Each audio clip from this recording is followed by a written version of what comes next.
Evangelho de Jesus Cristo, conforme nos ensinou o apóstolo João, capítulo 1, versículo de número 15 a 18, está escrito.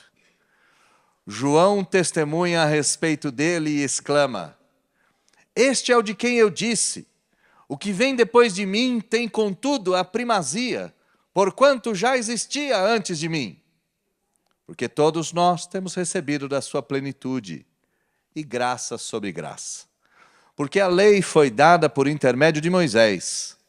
A graça e a verdade vieram por intermédio de Jesus Cristo. Ninguém jamais viu a Deus. O Deus unigênito, que está no seio do Pai, é quem o revelou. Feche seus olhos, baixe a sua fronte. Vamos juntos orar ao Senhor, buscando a presença do nosso Deus. Deus, nós estamos diante da sua palavra que acabou de ser aberta e de ser lida nesse local. Eu rogo ao Senhor que o Senhor tenha misericórdia de cada um de nós e neste momento também misericórdia deste que ora. Peço a sua graça, a sua compaixão, a sua misericórdia, a sua piedade, a fim de que o texto venha a ser exposto com fidelidade. Não permita, Senhor, que eu fale de mim mesmo. Pelo contrário, que eu venha falar da sua parte e que o seu Espírito se encarregue de aplicar essa palavra aos nossos corações. E assim que essa palavra for aplicada aos nossos corações, rogamos que ela frutifique a 10, a 100, a 1000 e a 10.000.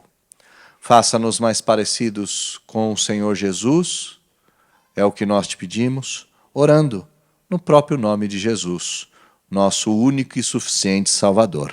É no nome dele que oramos. Amém.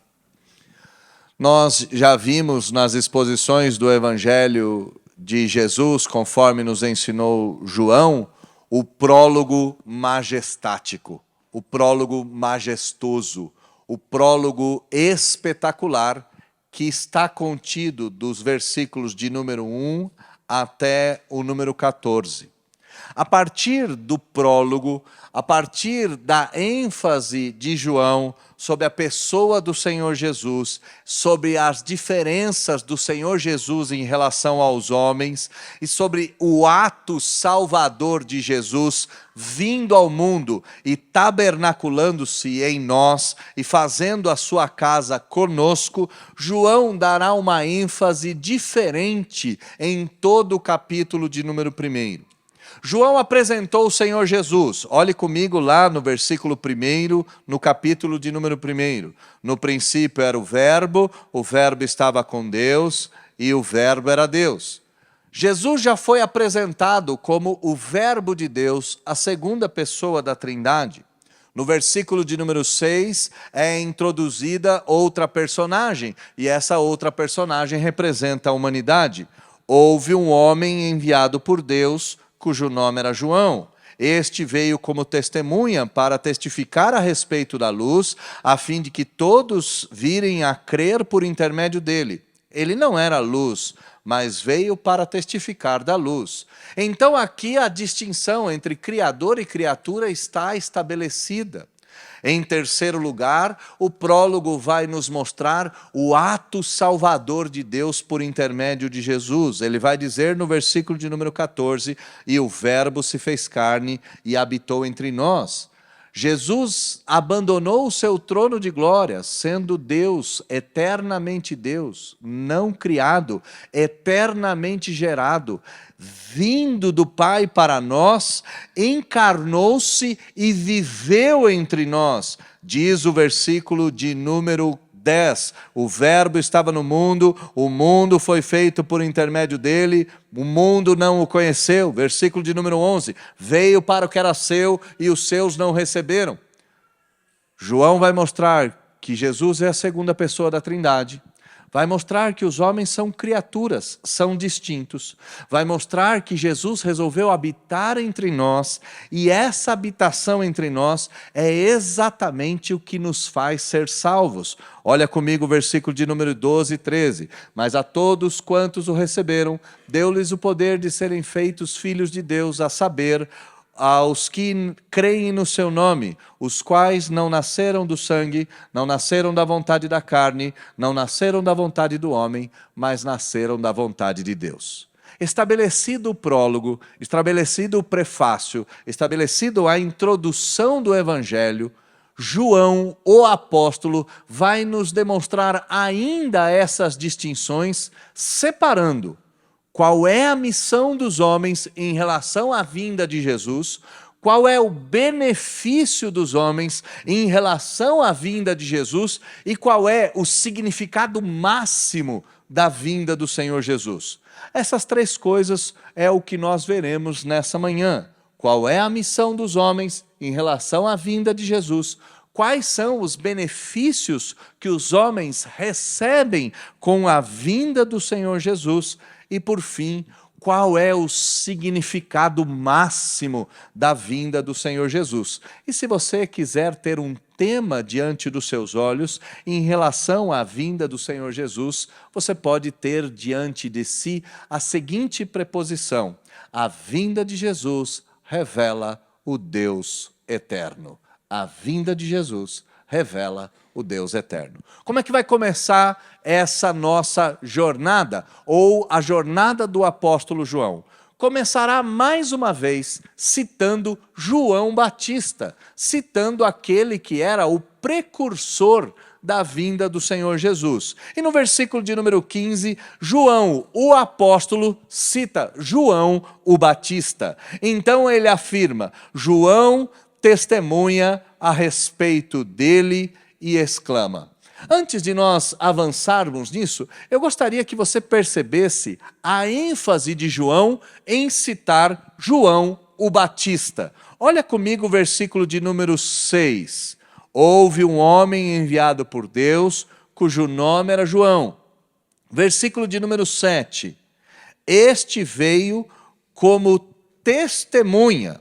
Agora dá um salto no versículo de número 19. Este foi o testemunho de João.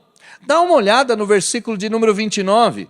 No dia seguinte, viu João a Jesus que vinha para ele e testemunhou. Dá uma olhada no versículo de número 32. E João testemunhou dizendo. Dá uma olhada no versículo de número 35. No dia seguinte, João estava mais uma vez na companhia de 2 dos seus discípulos e vendo Jesus passar, disse.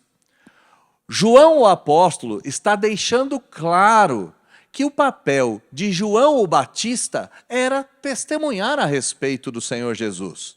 E da onde João o apóstolo está tirando essa ideia? Ora, nos últimos versículos do Antigo Testamento, escrito pelo profeta Malaquias, lá no capítulo de número 4, é predito a vinda de João o Batista. É predita a vinda daquele que anunciaria o Salvador. No Antigo Testamento, nos é dito que alguém no espírito do profeta Elias, não a reencarnação de Elias, claro que não, mas no poder de Elias, na missão de Elias, na continuidade do trabalho de Elias, anunciaria. A voz que clama no deserto diria: preparai as veredas, pois o Senhor está próximo.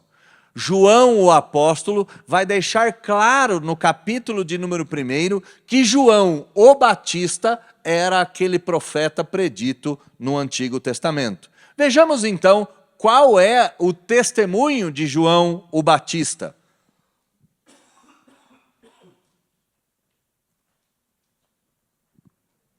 Perdoe.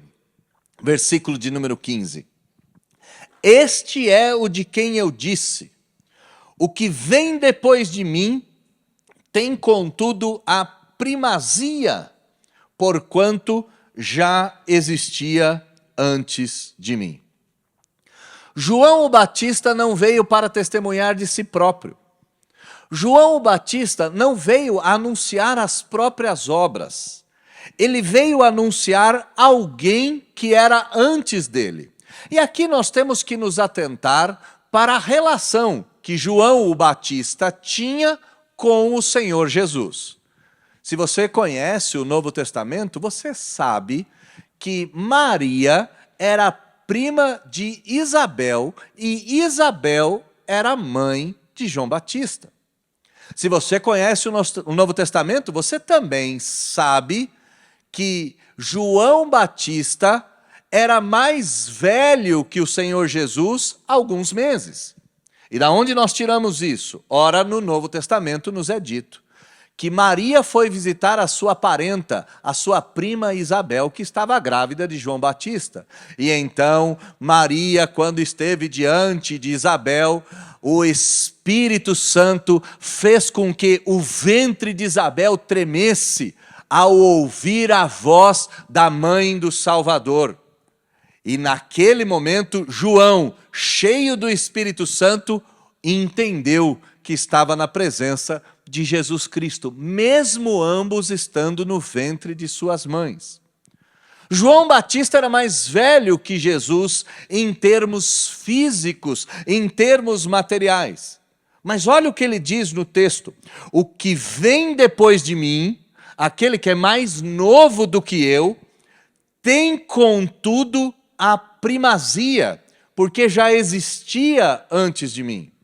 Aqui nós não podemos cair no equívoco de achar que qualquer criatura é superior ao Criador, e muito menos que qualquer criatura é superior ao nome e à pessoa do Senhor Jesus. No versículo de número 3 diz: todas as coisas foram feitas por intermédio dele, e sem ele nada do que foi feito se fez. Mesmo Maria dando a luz ao Senhor Jesus, ela era criatura do Senhor Jesus. Mesmo João Batista sendo mais velho que o Senhor Jesus, ele afirma ser criatura do Senhor Jesus. O Senhor Jesus tem a primazia no sentido de ser o Criador comparado com as criaturas. Mas também há um segundo aspecto nesse versículo de número 15 que aponta para a primazia.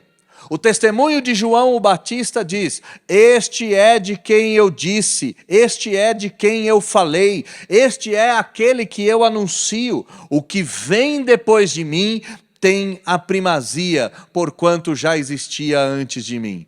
Não só num sentido temporal, criatura e criador, num sentido de feitio, o Senhor Jesus cria, as criaturas foram criadas, mas em relação à mensagem. João Batista pregava o arrependimento, Jesus pregava a salvação. Percebam que a figura de João era apenas uma figura introdutória. A figura de João era uma figura que apontava, assim como um holofote, mesmo tendo luz, aponta para um outro lugar, e este lugar em que o holofote aponta tem a primazia, um holofote aponta para a fachada tem a primazia do holofote. João entendia exatamente que a missão dele não era ser ele o fim em si mesmo, mas a missão dele era apontar para aquele que tinha palavras de vida eterna. No próprio Novo Testamento, quando Pedro é inquirido, quando Pedro é confrontado, quando é colocada diante dos apóstolos a possibilidade dos apóstolos abandonarem o evangelho, Pedro exclama: mestre, para onde me irei eu, se só o Senhor tem palavras de vida eterna? João Batista não tinha essas palavras de vida eterna. Ele sabia que a função dele era dizer: endireitai os caminhos, pois aí vem o Salvador. João testemunha a respeito de Jesus, dizendo: Jesus é anterior à minha pessoa, porque ele é o Criador. Jesus é anterior à minha pessoa, porque ele tem a palavra de salvação. Jesus é anterior à minha pessoa, porque dele vem plenitude e vem vida. E a confirmação disso está exatamente no versículo de número 16.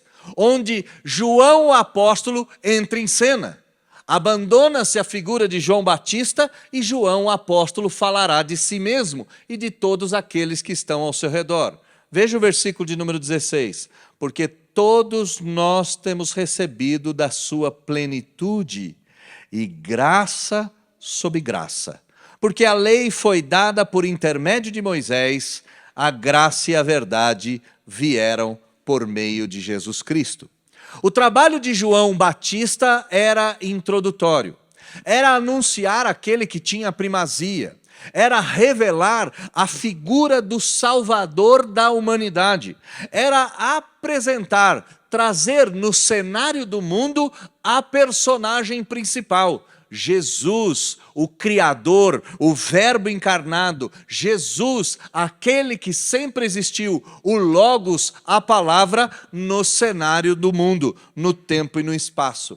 E a vinda do Senhor Jesus, ela tem a primazia, porque em Jesus a humanidade recebe plenitude, graça e verdade. Olha que no versículo de número 16 e no versículo de número 17, é elencada a vinda do Senhor Jesus e aquilo que ela nos traz. Porque todos nós, e nós podemos nos perguntar, quem são esses todos nós que o texto aponta? Bom, todos nós, os apóstolos, todos nós, os crentes, todos nós, incluindo João Batista, todos nós, a igreja. João não poderia ser a primazia, João Batista não poderia ser maior do que o Senhor Jesus, porque ele só anunciava o Salvador. A vinda do Salvador era a vinda plena. Versículo de número 16 diz: toda a igreja, todos os crentes, todos nós, todos os apóstolos, todos aqueles que ansiavam a vinda do Salvador, receberam a plenitude.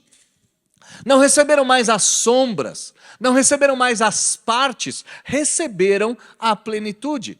E aqui nós devemos ter em mente como funcionava o Antigo Testamento. No Antigo Testamento, todos aqueles símbolos eram sombra.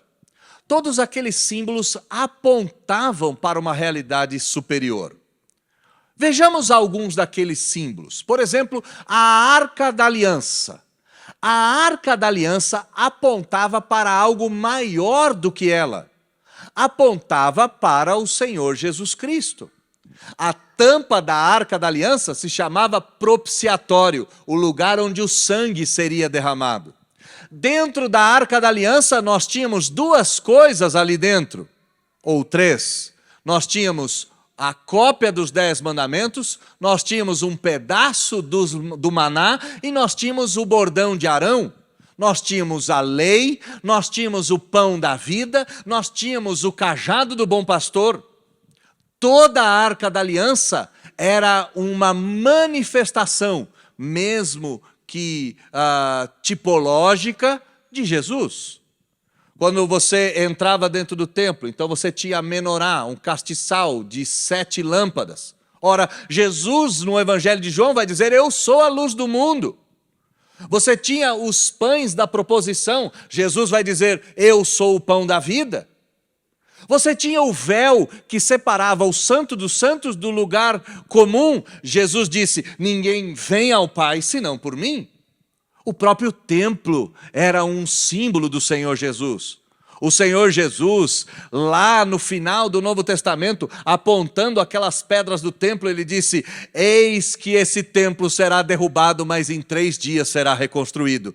E não dizia ele a respeito daquelas pedras lavradas, mas dizia ele a respeito do verdadeiro templo, a respeito de si mesmo. Todos os símbolos do Antigo Testamento eram sombra. E a ideia de sombra é a ideia quando alguém está chegando e está vindo a favor do sol. Antes da pessoa chegar, o que você vê? Você vê a sombra chegando. No Antigo Testamento, tudo aquilo era sombra do que haveria de vir. João vai dizer: porque todos nós, a partir da vinda de Jesus, recebemos a plenitude. Meus irmãos queridos, a partir de Jesus não precisamos mais de revelações. A partir de Jesus não precisamos mais de nenhuma nova mensagem. A partir de Jesus não precisamos de nenhum outro Salvador ou nenhum outro mediador que faça o nosso caminho entre Deus e os homens. Em Jesus temos a plenitude, em Jesus temos o definitivo, em Jesus temos o verdadeiro. Em Jesus não precisamos mais recorrer a novos meios de chegar a Deus, muito menos recorrer aos antigos meios. Eu tenho passeado por esse Brasil e pregado em algumas igrejas, e aí você chega em algumas igrejas, tem a Arca da Aliança, você chega em algumas das igrejas, tem um pastor com um quipá na cabeça, tem um pastor com uma estola sacerdotal, tem uma série de símbolos do judaísmo. Ah, meus amados irmãos, você não precisa de Arca da Aliança mais, você não precisa dos 318 e nem da corrente que esses fazem, você não precisa de nenhuma das simbologias daquelas, você não necessita de nada disso, porque todas essas coisas eram sombras daquilo que haveria de vir. Tendo a plenitude, quem se contentaria com as sombras?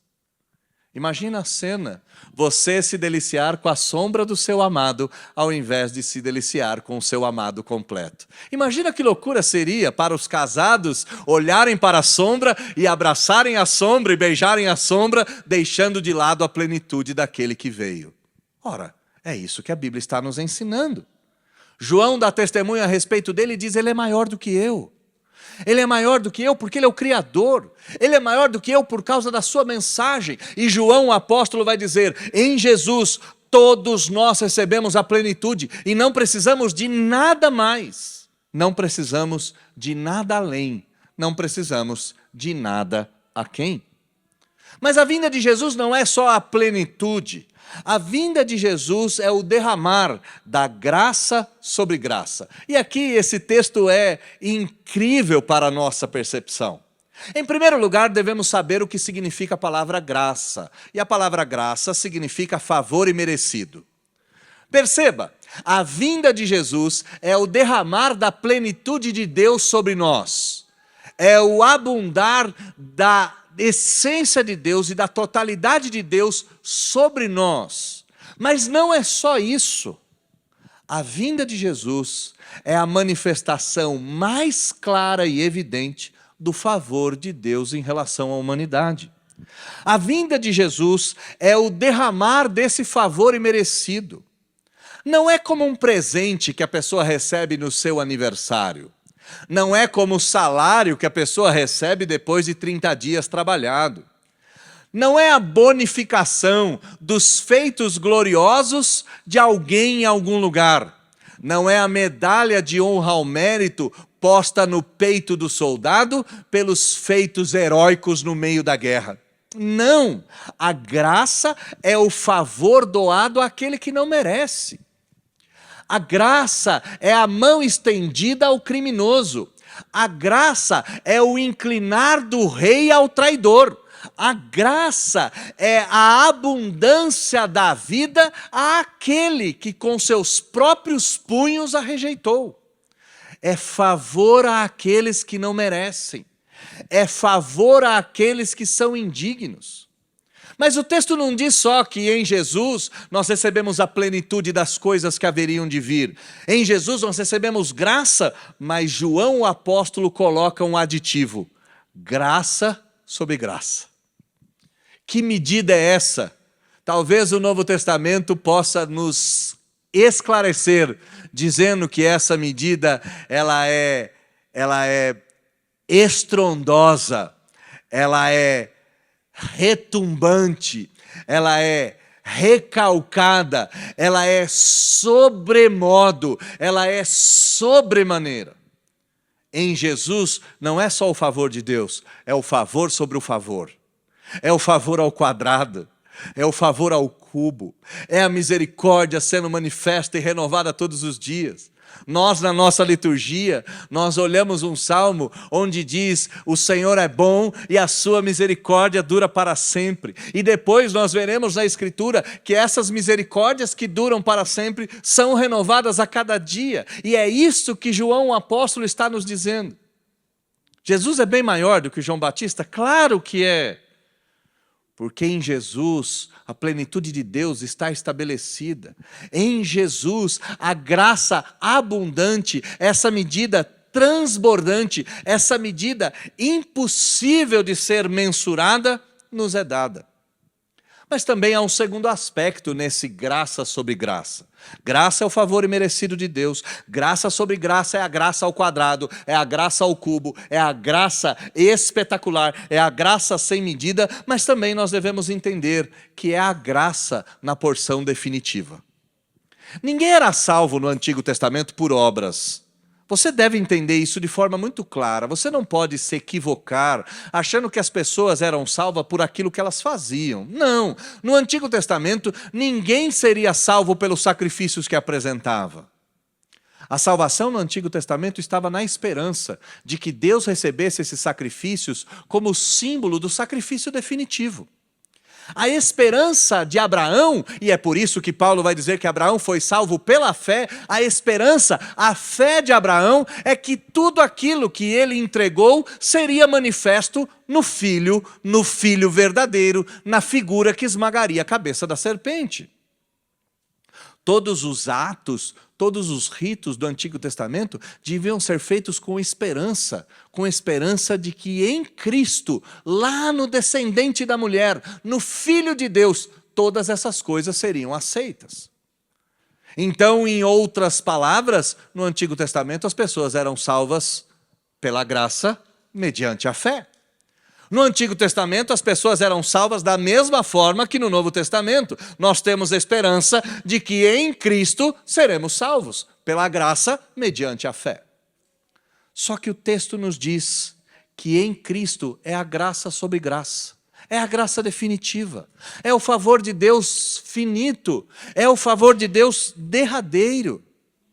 Quando Cristo veio, ele não trouxe só a plenitude de tudo aquilo que ele era sombra. Ele trouxe o favor imerecido de Deus, ele trouxe essa porção transbordante, mas ele também nos trouxe a porção definitiva.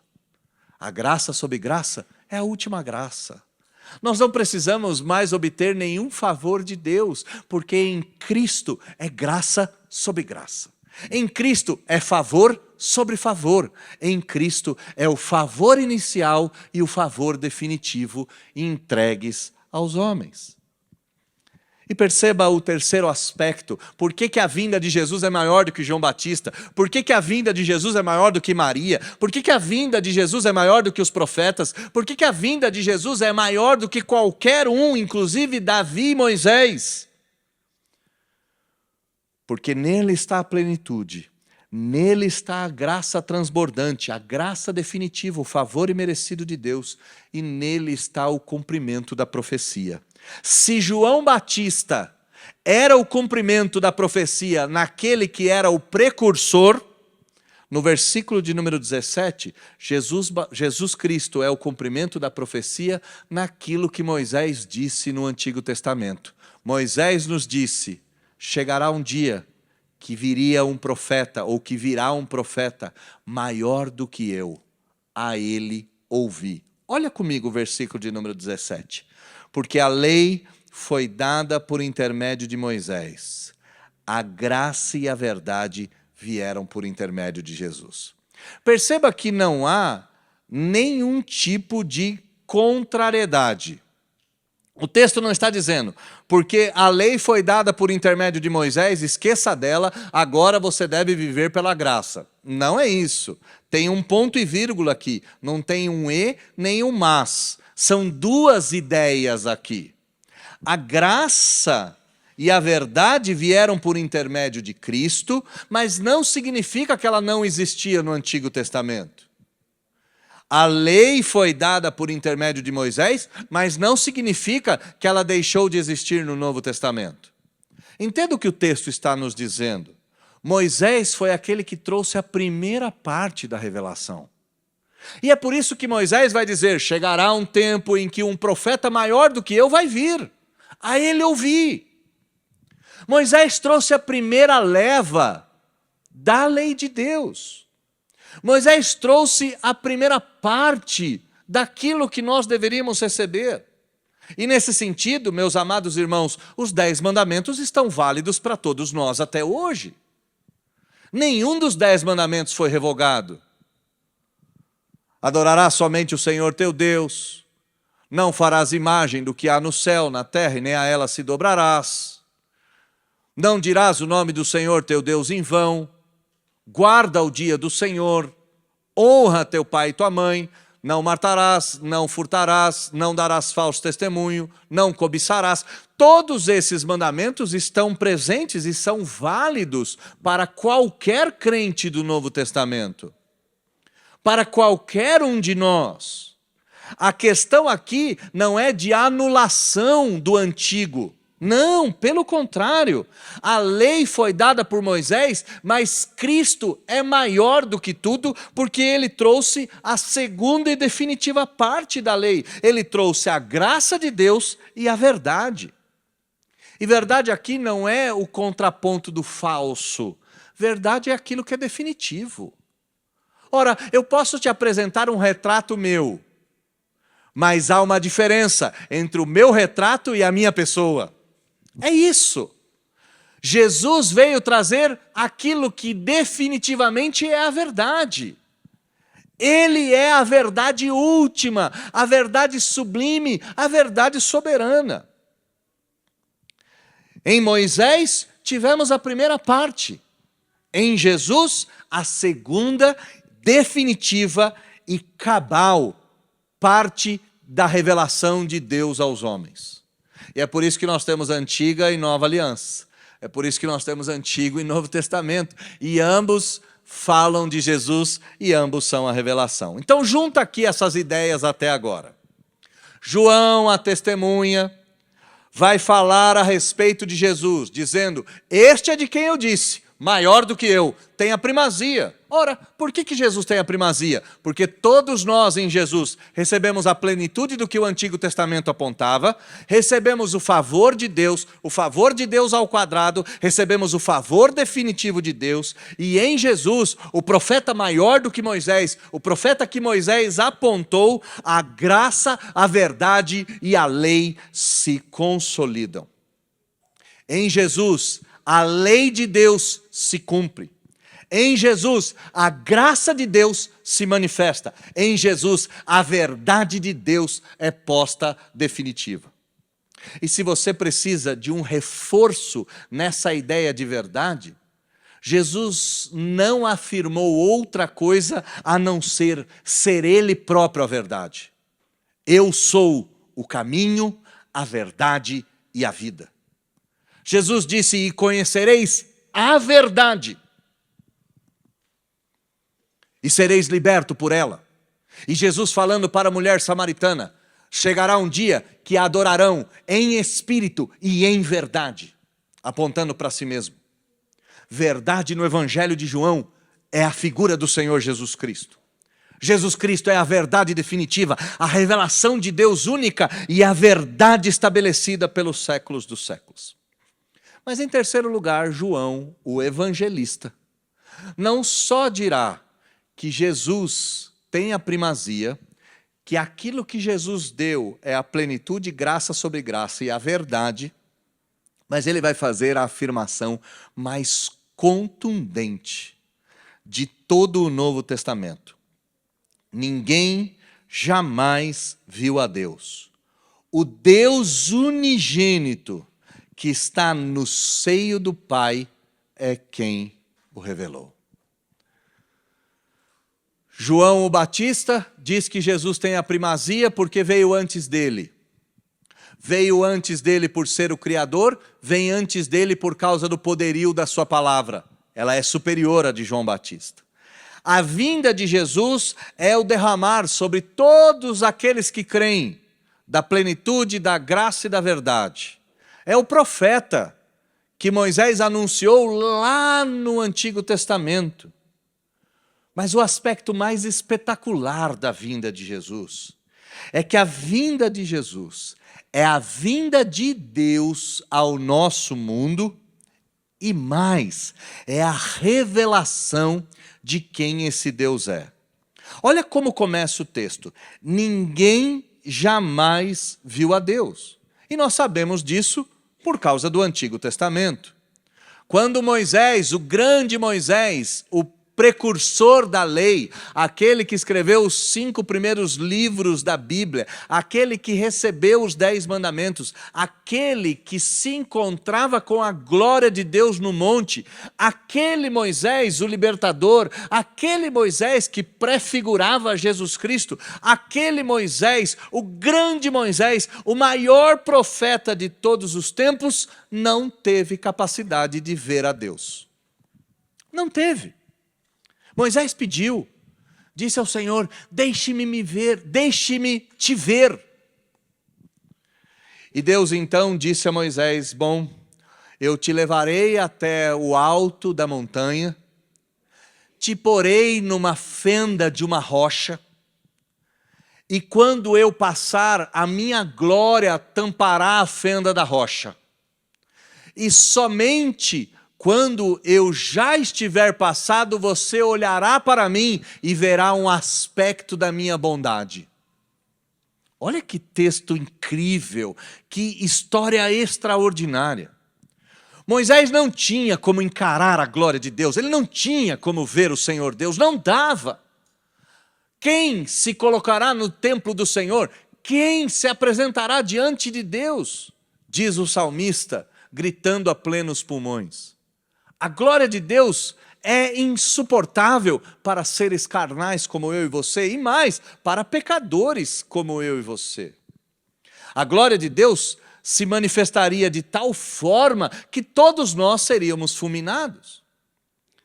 E talvez seja por isso que a mera visão de um anjo faz com que os crentes do Antigo Testamento caiam com o rosto no pó. A mera visão de um anjo faria com que todos nós escondêssemos os nossos olhos, tampássemos a nossa cabeça e nos desesperássemos da própria vida. A visão de Deus seria insuportável. E naquele episódio, Moisés vai olhar Deus por trás e verá um aspecto da sua bondade. O grande Moisés não viu a Deus. Nenhum dos homens viu a Deus. E o texto diz, ninguém jamais viu a Deus. E é verdade, ninguém jamais viu a Deus. Mas se você tiver com o texto de Isaías diante dos seus olhos, no ano da morte do rei Uzias, eu vi o Senhor. Aquele texto, João, o apóstolo, vai dizer nas suas páginas que ele viu o Senhor Jesus. Quando a gente chegar lá, essa dúvida te esclarece. Essa dúvida será esclarecida. Mas voltemos para o texto. Qual foi a revelação de Deus definitiva? Bom, em primeiro lugar, Deus veio a nós. Olha o versículo de número 18, diz, o Deus unigênito que está no seio do Pai. E aqui, eu vou tentar dar uma tradução rasteira, mas ela é uma tradução boa, apesar de rasteira. Unigênito, o único da mesma genética. Para você ter isso em mente, o Deus que é da mesma genética que o Pai, o Deus unigênito que está no seio do Pai, o Deus segunda pessoa da Trindade, o Verbo que estava no mundo, que era Deus e que veio ao mundo, a segunda pessoa da Trindade, o Deus unigênito que está no seio do Pai, veio até nós. Versículo de número 14 diz isso, e o Verbo e o Deus unigênito se fez carne e habitou entre nós. O Deus unigênito que está no seio do Pai, aquele que é igual ao Pai, que é Deus de Deus, luz de luz, poder de poder, glória de glória, graça de graça, compaixão de compaixão, aquele que é idêntico ao Pai em todos os atributos da divindade, porque é Deus, veio. Aquele que se deliciava no Pai, aquele que estava no seio do Pai, aquele que desfrutava da plenitude do seu próprio ser, veio. E veio para quê? Veio para revelar quem Deus é. O Deus unigênito. E aqui, quando alguém disser para você que Jesus não é Deus, é só ler o versículo de número 18. O Deus unigênito, Deus com D maiúsculo, o Deus unigênito que está no seio do Pai é quem o revelou. Por que Jesus tem a primazia de João? Ora, porque se João revela Jesus, Jesus revela a Deus. E nesse sentido, ele tem a primazia do que seu antecessor. A vinda de Jesus, ela é superior à vinda de qualquer homem. A vinda de Jesus é superior a qualquer ser humano. Por quê? Porque na vinda de Jesus nós recebemos a plenitude das promessas da antiga aliança. Na vinda de Jesus nós recebemos graça sobre graça. Na vinda de Jesus nós recebemos a verdade. E acima de tudo isso, na vinda de Jesus nós recebemos a revelação de quem Deus é. Nós recebemos a revelação de quem Deus é. Como é que a gente aplica esse texto para nós? E foi aquilo que eu disse na minha introdução. Nós veremos o que a vinda de Jesus faz dos crentes, né? O que os crentes devem fazer em relação à vinda do Senhor Jesus, quais são os benefícios que ela nos traz e o que ela revela. Bom, se você já é um crente, se você já é alguém que conhece o Senhor Jesus, só tem uma coisa para você fazer daqui por diante. Imite João o Batista. Sim, testemunhe. João testemunhou a respeito dele, dizendo, ele é maior do que eu. As suas histórias podem até ser muito legais, mas eu tenho que lhe dizer que a história de Jesus é muito mais legal que a sua. Conte que ele veio. Diga, sim, tem alguém que é maior do que eu, tem alguém que veio antes, tem alguém que é anterior à nossa igreja, tem alguém que é espetacular, e anuncie nos quatro cantos que Jesus Cristo, o Senhor, veio ao mundo para salvar pecadores. Dê testemunho. O texto está nos ensinando que a vinda de Jesus para nós, os crentes, deve ser um chamado inicial à tarefa de testemunhar. Fale de Jesus, fale da grandeza de Jesus, fale da beleza do Senhor Jesus, fale da anterioridade do Senhor Jesus, fale da divindade do Senhor Jesus, fale que Ele é o Deus unigênito, fale que Ele é maior do que Moisés, fale que Ele é maior do que João Batista, Isabel, Zacarias e de que Maria e José, fale que Ele é maior do que tudo isso. Testemunhe do Senhor Jesus.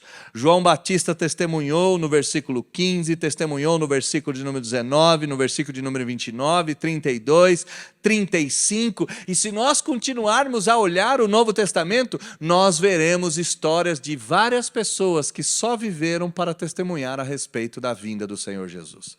Você é chamado a testemunhar o Senhor Jesus.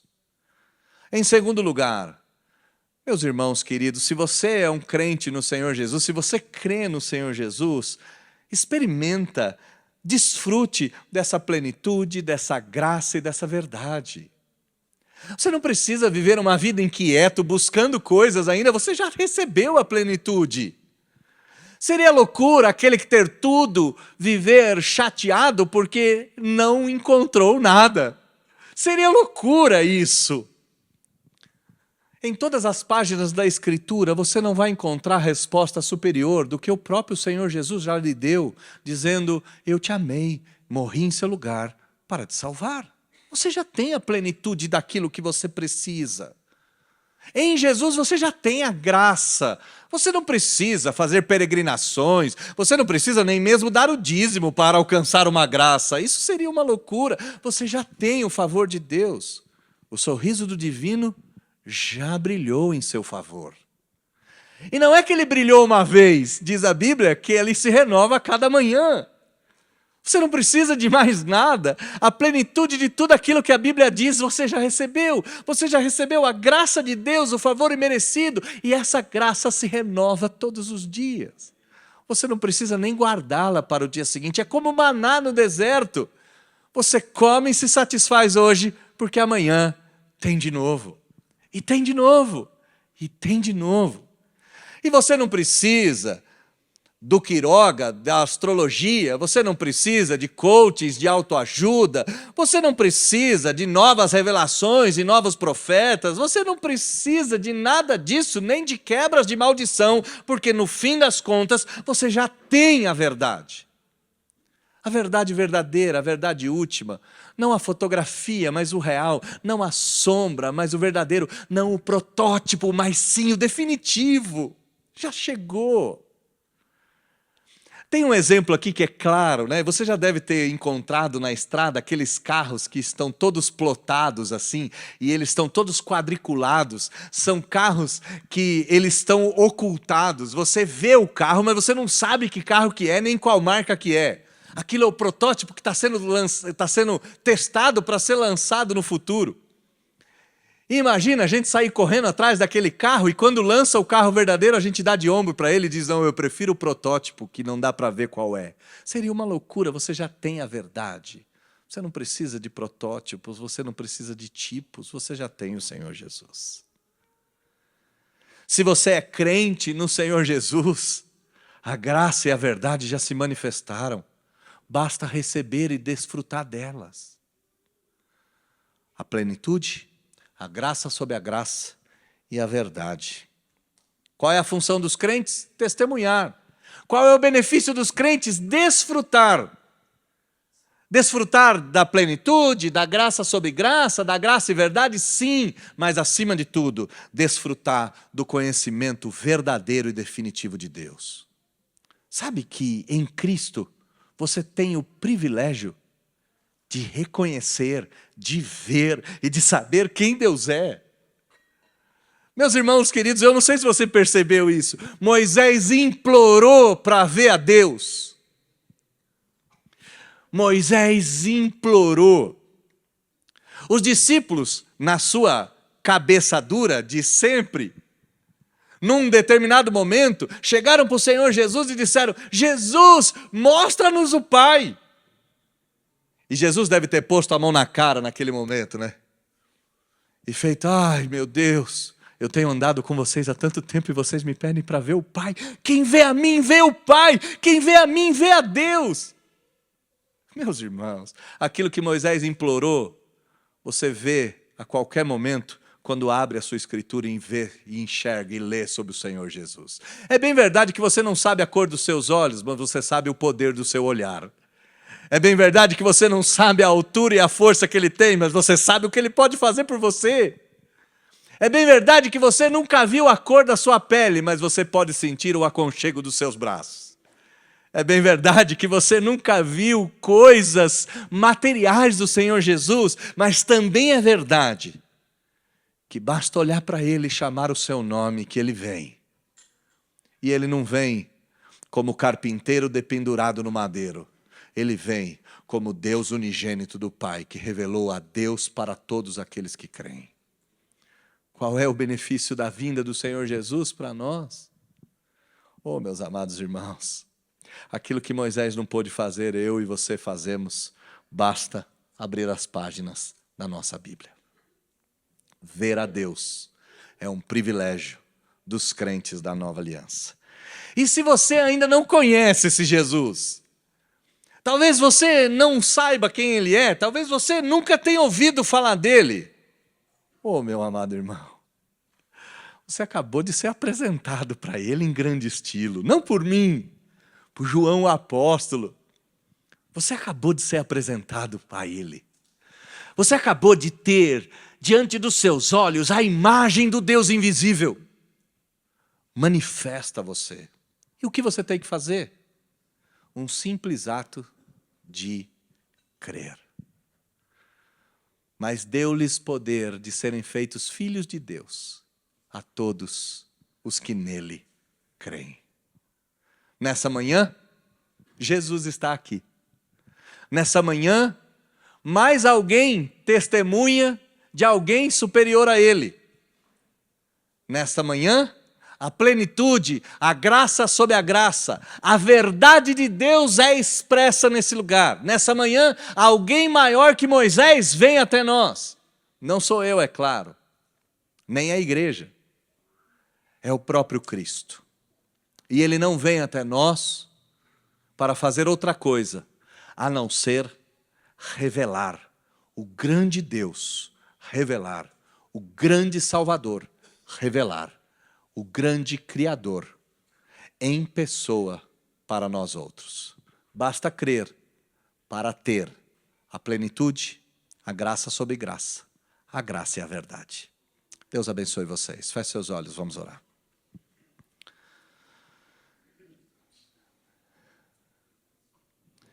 Como João foi bem sucedido, né? Como ele foi feliz ao dizer: depois de mim vem alguém que é anterior.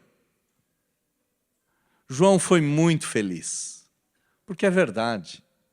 Jesus era anterior do que João, mesmo sendo mais novo do que ele em carne, porque ele era o Criador, mas acima de tudo, por causa da mensagem, da missão que ele veio fazer. João era só o arauto, João era só o holofote que apontava para a verdadeira estrela. E Jesus, quando veio, trouxe a graça e a verdade, trouxe a plenitude de Deus, trouxe a revelação definitiva, trouxe o meio pelo qual importa que os homens sejam salvos. Sim, ele revelou a Deus e nos deu um novo e vivo caminho da terra até o céu. Que maravilhoso, que esplendoroso é o significado da vinda de Cristo. E nós, o teu povo, que te conhecemos, pedimos apenas que o Senhor nos ajude a testemunhar, assim como João Batista testemunhou, que nós sejamos vossas testemunhas.